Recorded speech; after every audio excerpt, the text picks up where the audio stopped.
Coach said you guys laid an egg in practice on Monday. What does that mean? What does that consist of? We just didn't come out to play like we were supposed to. Everybody wasn't locked in. Coach said a lot of it, they think, is that we look at the practice plan and kind of get our mind set on the things that we need to go hard in and things that we can kind of coast through. So yeah, I mean, we just didn't come out with the right mindset, especially seeing how we play tomorrow. We didn't really come out with the mindset that we needed to have to get better that day. So came back out yesterday and had a really good practice. So we just got to keep it going. Is that, you have an explanation for it? Is that you guys just ready for a game and the practices sort of kind of pile up after a while, or what? I mean, you can blame it on being tired or whatever, but this is what we signed up for. And for us, that's what we have to do. We have to go out there, whatever coach puts in front of us, whatever the other team puts in front of us, and we got to go out there and just try to compete. And I don't think we weren't doing that much at all on Monday. We were just trying to get through practice instead of getting better in practice. Is there a leader on the team? Like last year, Marcus probably would have shook you guys up. Is there a leader on the team this year that needs to do that? Yeah, I mean, me and Joel and Nate have tried to kind of take over that role a little bit. It's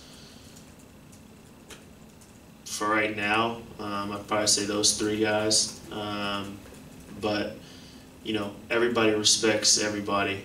So if anybody has anything to say, or if anybody feels like they need to say anything, everybody listens.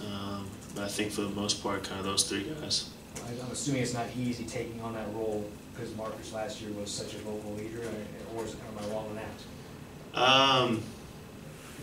Honestly, Marcus was a lead by example type leader. Obviously, he would let you know if something needed to be said, but he was more of a lead by example type guy. But like you said, not having him, somebody else has to step into there. Might not be one person, might not be two, but somebody has to step into that role, and I think a couple guys are kind of trying to step up into that, and I think guys are kind of respecting that a little bit.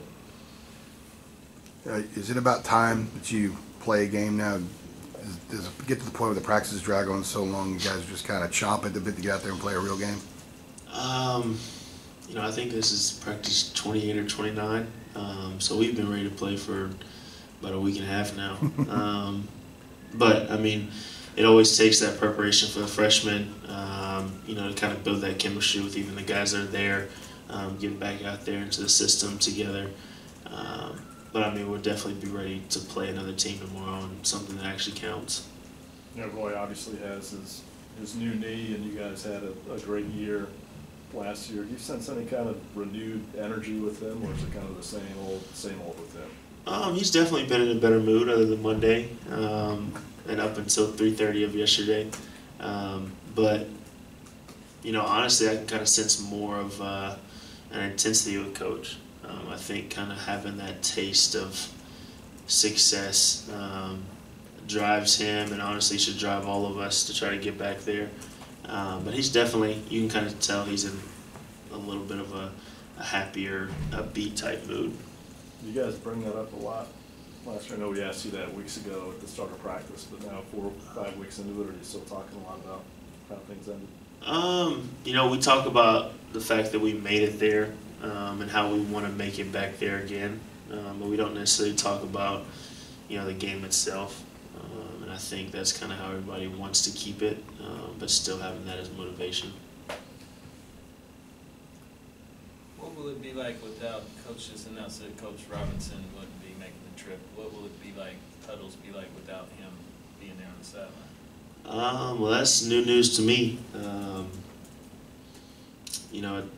That's a part of the team that we won't have. So it'll definitely be weird not coming over to the bench and sitting next to Coach Rob. He definitely helps Coach a lot. He helps us a lot. So that'll be something that we have to adjust to even more. But I think the guys are kind of, I think they'll be able to just kind of adjust to it. We saw last year at BC when Coach had his episode and Coach Robinson finished the game, and he actually came into the post-game press conference. What does he do that we don't see it sort of behind the scenes that is sort of what he's known for, what you guys go to him for, what his responsibilities are? During that game, it was more of him just showing that he had confidence that we could get it done. He told us that all we needed to do was get a stop, and then he would get us a score at the other end. For us, seeing that different side of Coach Rob, it definitely opened our eyes up to him a whole lot, and it helped us, to just see that there's a reason he's been doing this for so long. Just seeing that definitely helped us a lot, just to see a different side of Coach. Really said that Kenny Williams has been one of the players that's really improved the last couple of weeks. What have you kind of seen from him? What do you expect him to bring to this team? Kenny, he's been knocking down shots. He's a great defender. Kind of I don't want to say the dirty work type guy, but he's just a hard worker. And so for us, obviously we need him to knock down shots, and then we just need him to take advantage of those times when Coach might put him on somebody that he needs him to play good defense on, or if a ball's on the ground, dive for it. Just play his game, play confident. As long as he plays confident, I think Kenny will do just as well, if not better, than a lot of people think he will. What does he do so well defensively? Because Coach also mentioned that at a media day.